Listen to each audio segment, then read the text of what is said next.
The distress signal. The ship was dying. Cracks spread across the control panels. Sparks jumped from broken wires. Lights flickered. Smoke filled the air. Commander Yelna held onto the side wall, coughing. Her silver skin was burned on one arm. She looked around at her crew. Only 4 left now, all injured. The rest were either dead or floating somewhere in the black void. "Engine 2 is gone," cried Tekken, the youngest crew member. "Power cells melting, we can't move." Yelna crawled to the comms chair and slapped the emergency beacon. It glowed red but made no sound. "Anyone, please," she whispered into the mic, her voice hoarse. "This is the crew of the Zelosian. Scout vessel Bright Fang. We are under attack. Engines down. Life support failing." No answer. No signal came back. "No one's out there," said Lorak, the pilot, slumped against the wall, his antennae shaking. "We're too far. The war zone is closed. We're in the dead zone." Yelna looked at the stars outside the cracked window. Quiet, cold, and cruel. Then the ship shook. Hard. "Something hit us," Tekken shouted. "External impact," said Drin, the engineer.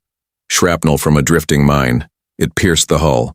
Oxygen levels dropping." "We're going to die here," Lorak muttered. Yelna didn't move. She pressed the beacon again, and again, and again. Suddenly, a strange sound came through the speaker. Soft at first, like wind in a tunnel, then clearer. A voice. "Callsign Shadow Wolf. Signal received. Hold position." Everyone froze. "What was that?" Tekken whispered. "A human voice," Drin said slowly. "Male. Accent unknown." "Shadow Wolf?" Lorak repeated. "That name? I've heard it before. Only in rumors." "Rumors don't save ships," Yelna said. "Open the channel." They heard static, then more words.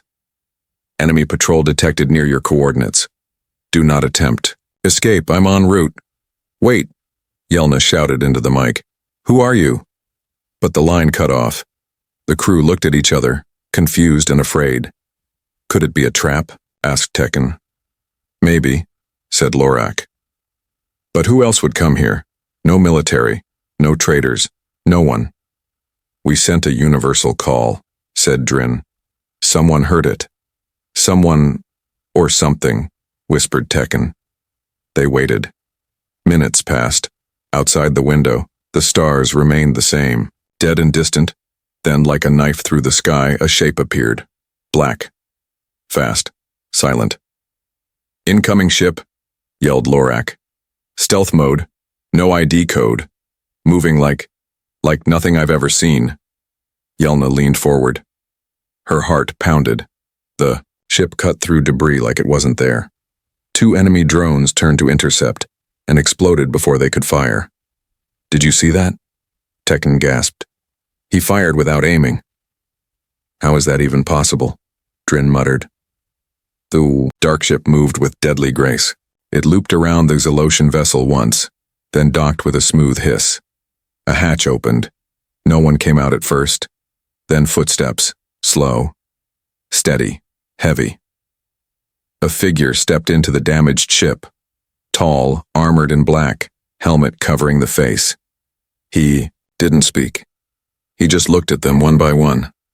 Yelna took a shaky step forward. "You received our call?" He nodded once.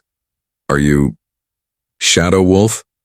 He looked at her, then said in a calm, deep voice, "Yes." Lorak stared. "But you're not real. Shadow Wolf was a story, a ghost fighter from the last war." The human didn't answer. He walked past them, scanning the systems, tapping into the controls. His hands moved fast, precise. 3 minutes, he said. "Before another wave arrives. The ship can't fly. We hold position.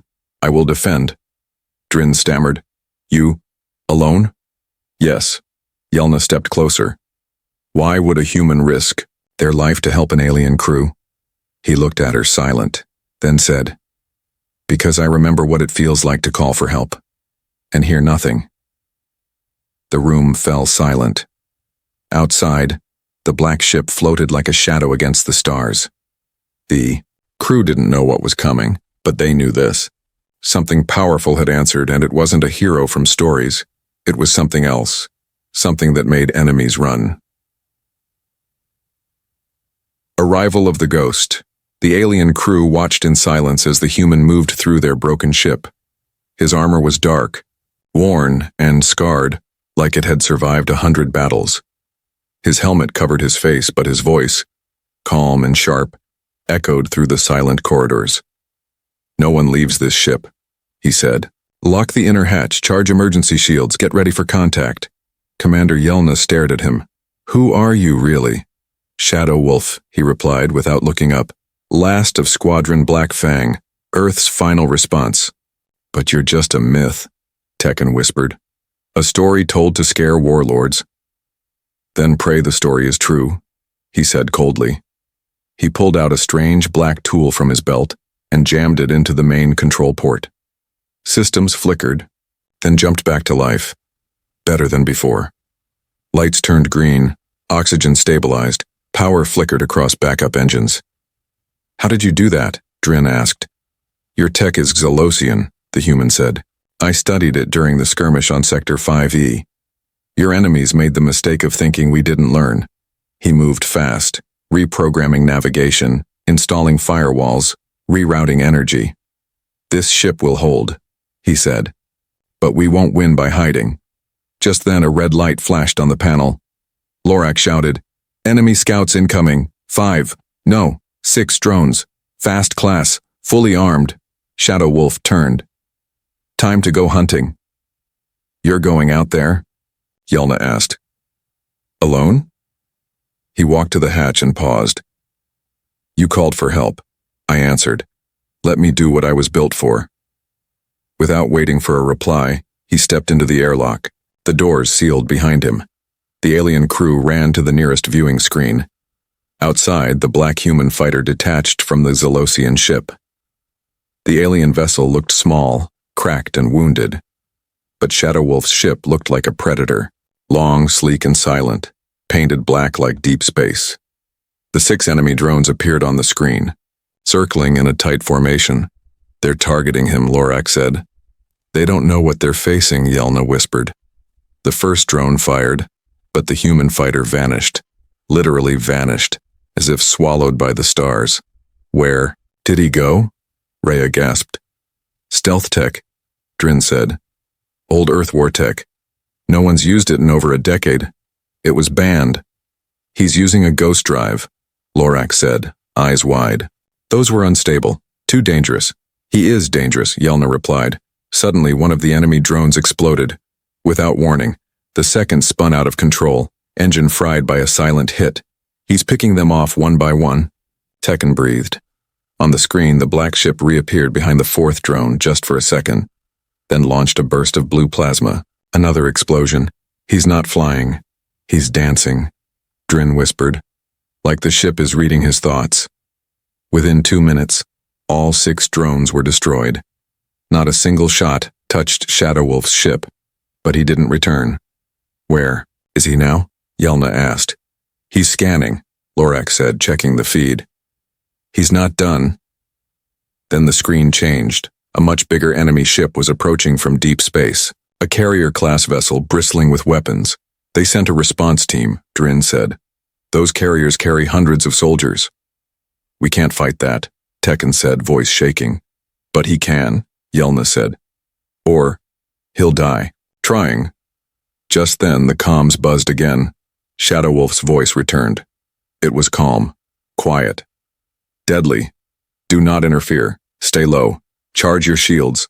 When I break the carrier's wing, you'll have one chance to jump." "Jump?" Lorak said. "We don't have enough power." "You will," the human replied. "I rewired your drive. Use it. Trust it." "And what about you?" Yelna asked. A long pause. "I don't need to run." And with that, the comms cut. The alien crew stood there staring at each other. "He's going to attack that carrier alone," Drin said. "He's mad," Lorak said. "No human could fly into that ship and live." But Yelna's voice was steady. "He's not just a human." They watched on the screen. The black ship turned and charged straight at the enemy carrier. Guns fired. Missiles screamed. Space lit up like fire, and the human dove into it, like a blade through chaos. He twisted through plasma, rolled between, cannon fire. Every move was too fast to follow. He slipped between the carrier's turrets, slammed a magnetic mine onto its engine core, then spun away just before it exploded. The blast rocked space. Fire swallowed the carrier's wing, and the alien ship's power surged. "Jump drive is full," Drin shouted. "Coordinates locked." "Do it," Yelna ordered. The ship jumped, leaving the battlefield behind. But as they vanished into light, one last thing appeared on the screen. Shadow Wolf's ship. Still moving, still flying, still fighting. They escaped. But no one spoke. Not for a long time. Then Tekken whispered. He stayed behind. Yelna stared at the stars. He was never here to save himself. They didn't know where he came from, or if he was even alive anymore. But in that moment, every one of them knew they had been saved by something greater than myth, the unspoken rule. It had been 2 standard days since the alien crew escaped the dead zone. Their ship was now floating near an old asteroid field in a neutral sector, hiding inside a broken mining station. The outer shell was quiet, the stars cold, but no one felt safe. Not yet. Commander Yelna stood alone in the control room. The glow from the cracked screens lit her tired face. Her mind kept replaying the last thing she saw. A black fighter moving like a shadow, dancing through fire as the stars exploded around it. He had stayed behind. Shadow Wolf. He saved us, Tekken had said earlier. And he never came back. Yelna clenched her fists. He didn't need to, she whispered. Behind her, Drin and Lorak were repairing the ship's stabilizers. Tekken was checking the food storage. No one spoke about the human, but all of them thought about him. Then, something beeped on the console, a file, hidden in the system, protected by an unknown code. Yelna opened it. A video message began to play. The screen showed a younger Shadow Wolf, not in armor but in a flight suit. Brown eyes, short black hair, scars already across his neck. Behind him was a human flag, burned and torn. "This is Lieutenant Kai Thorne, Squadron Black Fang. If you're seeing this, I'm probably dead." The crew gathered around the screen. No one breathed. "My squad was wiped out 6 years ago, during the last defense of Earth's colonies. Command said we had to hold the line. We held it, alone." Kai looked into the camera. "They said reinforcements were coming. They lied. They said the galaxy would remember us. It didn't." He looked down, then back up. "So I made a rule, simple. One rule: when someone calls for help, I answer, no matter who they are, even if it kills me, because no one should die in silence." The video ended. For a moment, no one said anything. Then Tekken wiped his eyes. "He really was the last one. And he saved us," Lorak said quietly. Drin walked away without a word. Yelna stared at the screen. Something had changed inside her. This wasn't just about survival anymore.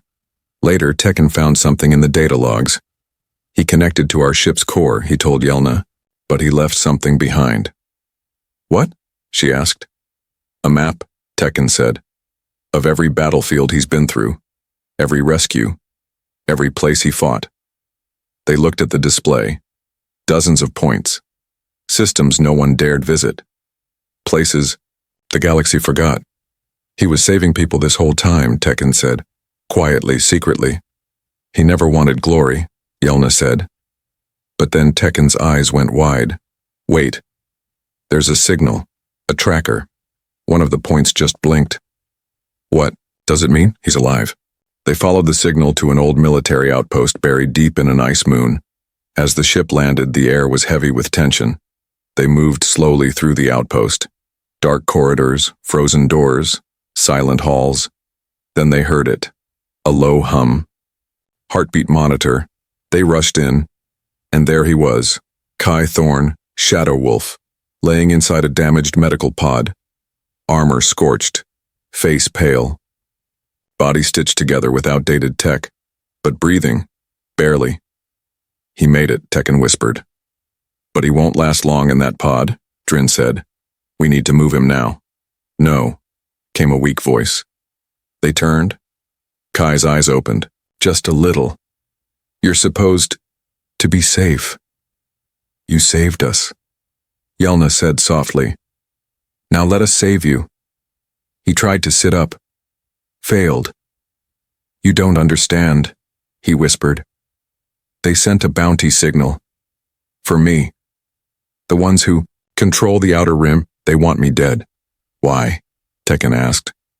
Because I made them bleed, Kai said. Because I broke the silence. He coughed hard, then looked up. They'll track your ship now. For helping me. You're all in danger. We don't care, Yelna said. You should, he replied. Drin stepped forward. We're not just a crew anymore. We're survivors. And you made us that way. Lorak nodded. So now we follow your rule.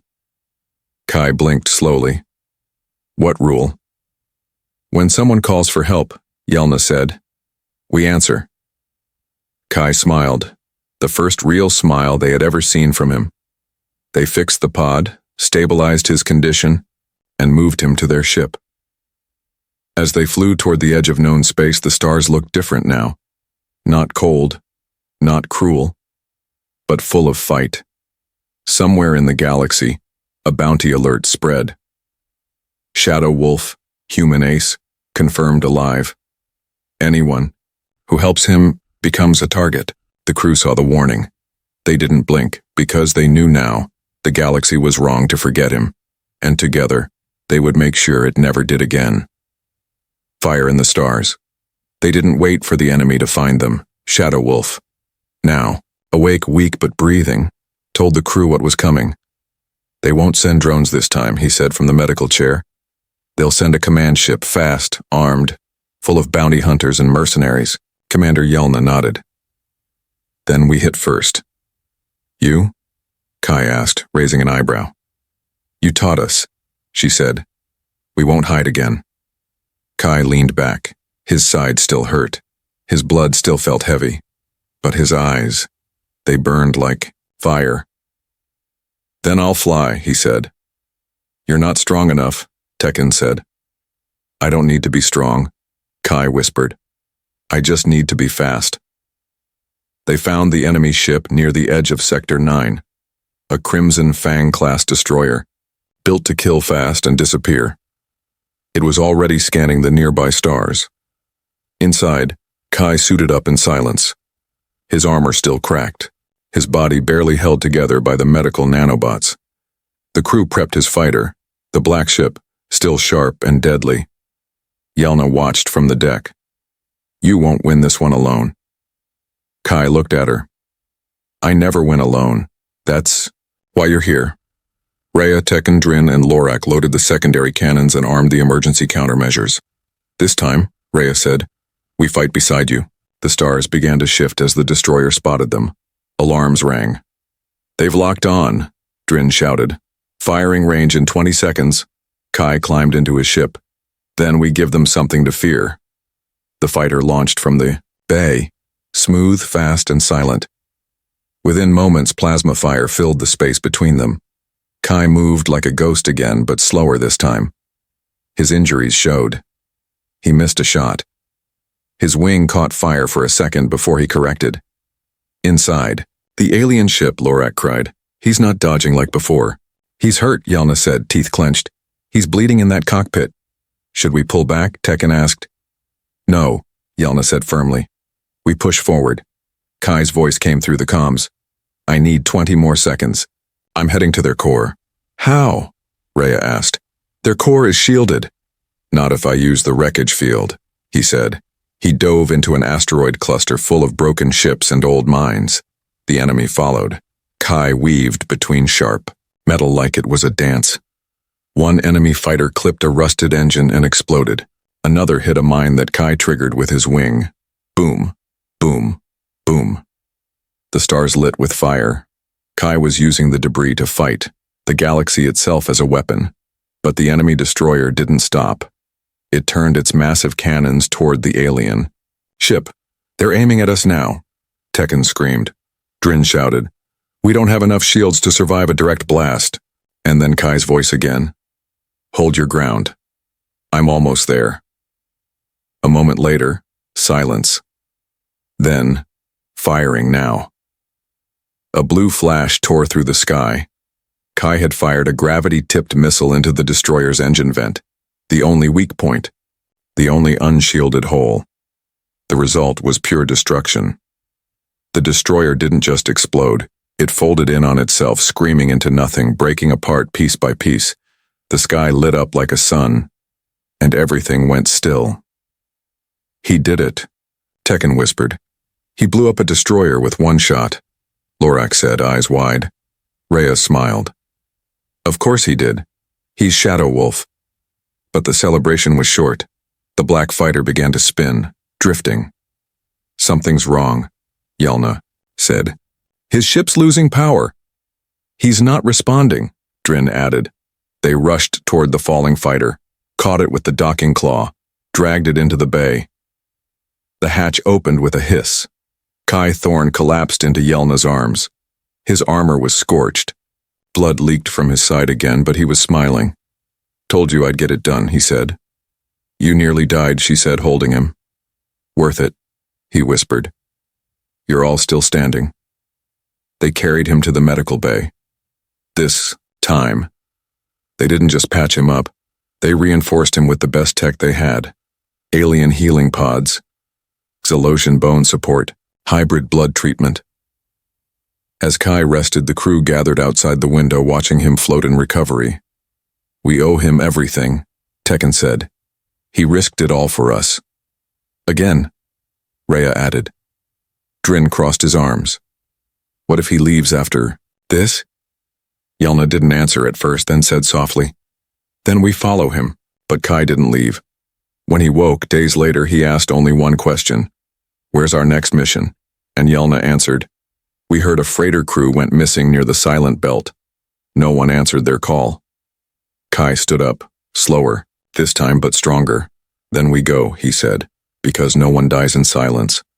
Behind the mask, the ship flew through empty space now, far from war zones and bounty hunters. The crew had earned a moment of peace, but none of them rested. Inside the medbay, Kai Thorn lay inside the regeneration pod. Slow breaths, calm face. The burns across his chest were nearly gone and the bleeding had stopped, but the mask was still on. "Why won't he take it off?" Tekken asked, standing near the glass. "Maybe it's part of the system," Rhea guessed. "Maybe the helmet helps with breathing." "Or maybe," Drin said quietly, "he doesn't want us to see what's under it." They all turned toward Commander Yelna. She looked at the pod and said nothing. But late that night, when the others had gone to rest, she stayed behind and watched him. The pod hissed softly. Inside, Kai's eyes slowly opened. He saw her through the glass and tapped once. She pressed the control panel. The glass slid open. Kai sat up slowly, his movements careful. His ribs were still sore, but his strength was returning. Yelna stood, still. "How are you feeling?" "Better," he said. "No more fire in my lungs." She hesitated, then asked, "Why do you always wear the helmet?" Kai looked at her, then reached up, and slowly removed it. The room fell quiet. His face wasn't like the stories. It wasn't clean or untouched. It was covered in old scars, across the left side of his cheek, down to his jaw. One eye was slightly clouded. His hair was short and rough. A burn mark stretched from his temple to his neck.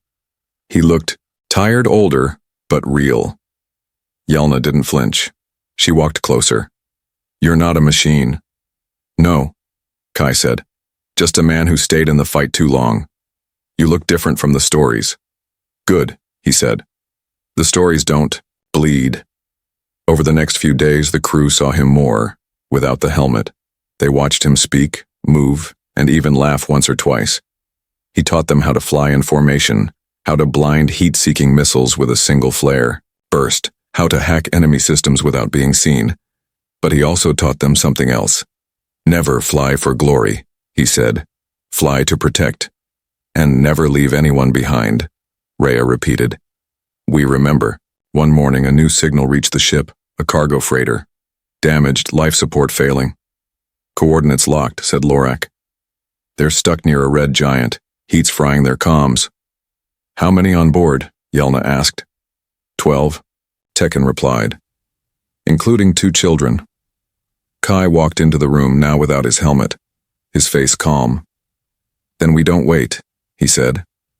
You're still recovering, Yelna warned. Kai looked at her. So were you, when I found you. She didn't argue. The flight to the freighter was rough. Solar waves burst near the red giant. Every few minutes the heat would slam against their shields like a hammer. We're losing shielding power, Drin warned. Hold it, Kai said. Almost there. They found the freighter spinning, its hull cracked open in places. Oxygen was leaking. Bodies floated in space and already lost. We're too late, Tekken asked. Not yet, Kai said. I see life signs. He launched in his fighter, weaker now but still dangerous. As he reached the freighter, the others watched through the screen. He didn't fly like a war god this time. He flew like a guardian. Slow, careful, every move designed to protect. He used magnetic clamps to pull the children into his ship. He dragged the injured captain out with one arm.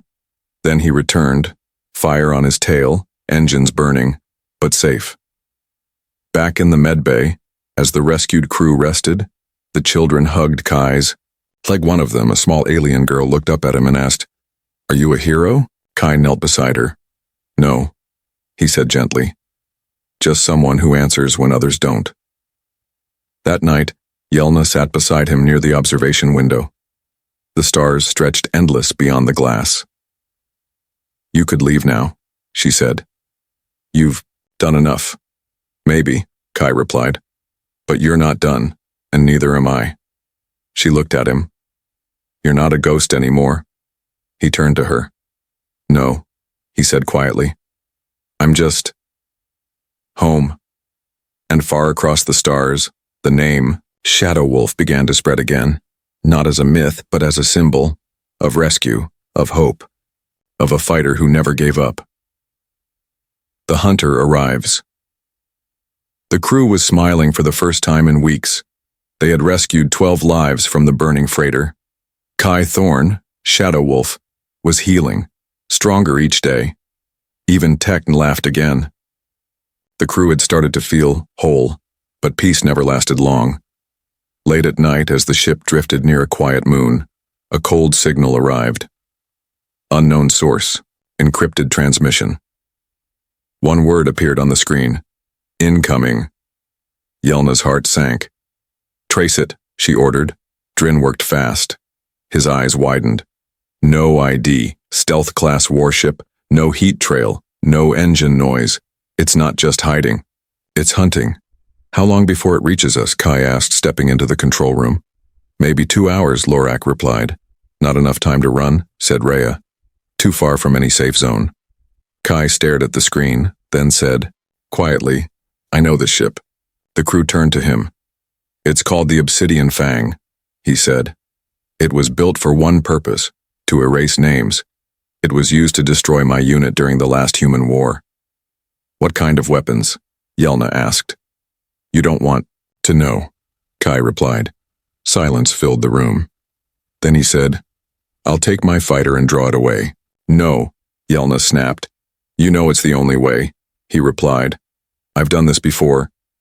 And barely lived, she said, stepping forward. We're not letting you go out there alone. Kai looked at them all, each one once, broken, now standing with fire in their eyes. He sighed. Then we do this together. They started building a trap. Kai explained the Obsidian Fang's weakness. It used a cloaking shield that took 10 seconds to reactivate after firing. During that time, it was visible and vulnerable. 10 seconds is all we need, Rhea said, checking her launcher. They modified their own ship's systems, power into sensors, heat spikes to confuse enemy targeting, and flare bursts to blind. It mid-strike Drin worked non-stop. Tekken planted mini-charges near the docking bay. Yelna coordinated everything. Timing, rotation, escape options. Kai spent most of the time in silence, staring at the stars. "What are you thinking?" Yelna asked, walking over. "That this ship ended my squadron," Kai said softly. "And now I get to end it." "Not alone," she reminded. He smiled. "I know." The obsidian fang arrived like a shadow tearing through the dark. No lights. No warnings. Its weapons hummed before anyone saw it.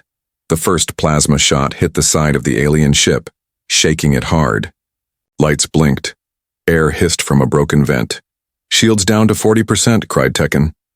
"Return fire," Yelna shouted. Rhea and Lorak launched decoy blasts, trying to draw the fang closer.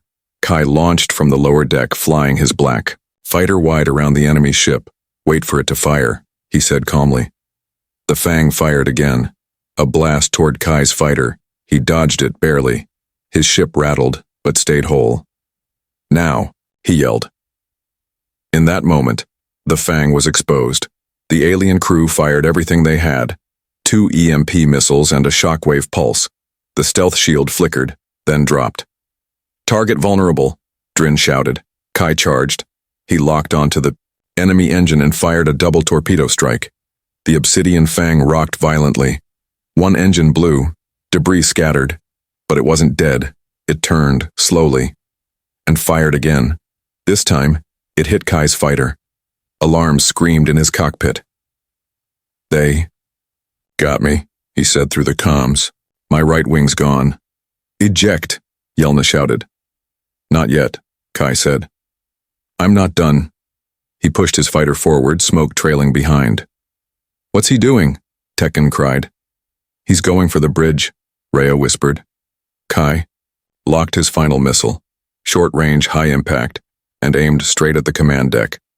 The obsidian fang launched countermeasures, but too late. Kai's missile struck dead center. Boom. The ship split down the middle. Fire tore through the enemy vessel. The fang broke apart in silence.